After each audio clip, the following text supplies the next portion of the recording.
Well, hello. I hope you are having a great day. If you know it, say it with me. I have got my coffee.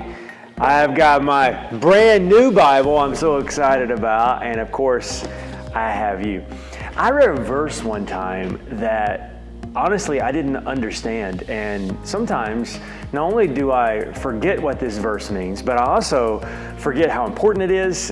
And I know a lot of other people have struggled with it as well. I want to read you the verse, and then I want to tell you a story that helped it make sense for me. It's out of Proverbs chapter 9, verse 10, and it's really all throughout the book of Proverbs. It says this. It says, "The fear of the Lord is the beginning of wisdom, and the knowledge of the Holy One is understanding." So there's an equation when it comes to wisdom, and it's knowledge plus understanding equals wisdom. Another word for understanding would be experience. Have you ever tried to go get a job before and they say, hey, you've got all of the knowledge, you've got the degree, the whatever, but you don't have any experience, which for them means we don't know if you have wisdom. You don't know if you know how to apply the knowledge. So go get experience and then we'll hire you, right? But there's really something that starts before that, and that is the fear of the Lord. And I used to not get that, used to not understand that. And something that really helped me was hearing a story about a famous chef.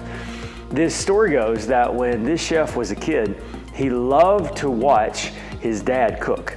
His dad was always cooking and baking and doing different things, and he loved it. And his favorite part was watching the stove as it would heat things up. And he thought the stove was magic. It was mysterious. It was, whatever. You put something on the stove and it magically turned into something amazing.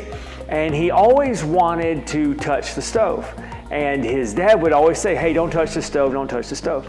And he would just be, but it's so mysterious, it's so weird, it's whatever. He just loved the idea of the fire and the heat and all that. Well, you can probably tell where this is going, right? One day when his dad wasn't looking, he sticks his hand up there and he burns his hand. Like the pain lasted for a couple of days, the burn on his hand lasted for a few weeks, but the thought process lasted the rest of his life. And he later said, that was the day that I became a world-renowned chef.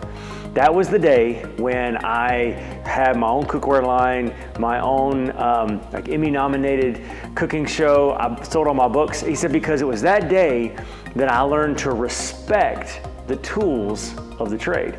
It was that day that I learned to fear the stove. I proper respect for what I was doing, and that it wasn't just mysterious. It wasn't that it was tools, and it could help you or it could hurt you depending on how you used it, right?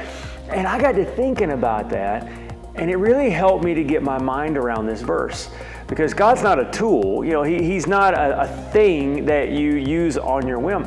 But just like this chef, when he started to have the proper respect for something, he then learned how to relate to it, And it's kind of like that with God. If all we ever see God as just the creator of the universe, well, how do you relate to him in that way? Or if you see God as your cosmic Santa Claus, right? Every time I need something, I pray. If he gives me what I want, he's good. If he doesn't give me what I want, he's bad. That doesn't help at all. But a proper respect that he's the king of the universe. He's created everything, but he's decided to be a loving father and to love us. But to understand, he doesn't have to be. There's still rules. He still is in charge. And when we begin to understand the healthy balance that we have, that God is king and God is ruler, but yet he is also friendly and he is gentle and he is sovereign and all that. It reminds me of C.S. Lewis, who wrote about Aslan and the Lion, the Witch, and the Wardrobe. One of the kids once asked if Aslan was safe. And the beaver he was talking to said, no, of course he's not safe, but he's good. In other words, he's not going to hurt you. It doesn't hurt to realize that he could, right? And I think there's something good about that when we understand who God is and we learn our role in the relationship, and that is that God doesn't have to be good to us, but he chooses to be.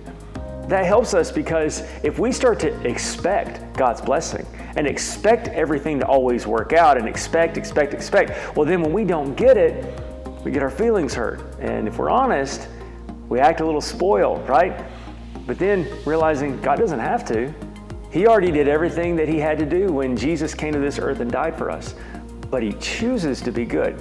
And that helped me get my mind around this verse, that the fear of the Lord, a proper respect for who God is, helped me then to respect everything around me, to take nothing for granted. So then I could gain knowledge and apply it with experience, which equals wisdom. And I want that to bring you some hope today, to realize that God is for you and not against you. And I love the fact that God doesn't have to be good, but he chooses to be.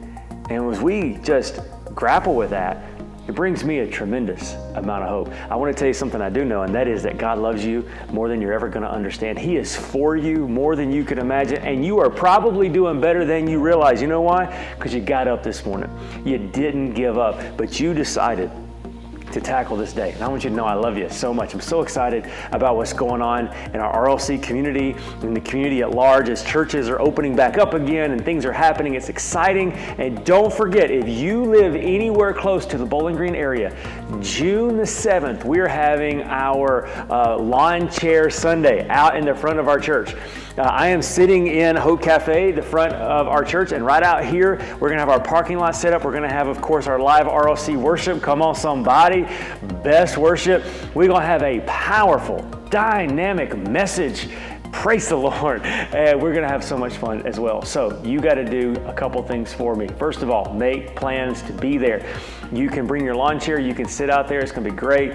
Bathrooms are going to be open, all that good stuff. You do need to make sure and bring your mask with you when that happens. And if you do not feel comfortable sitting outside, we're still going to have our receiver, our transmitter, so you can still watch in the comfort of your vehicle. So June 7th, kicking off summer at RLC with Hawaiian Shirt Day, Lawn Chair Sunday. It's going to be great. I love you so much. I can't wait to see you. I hope you have a great day. I'll see you next time right here on Daily Hope.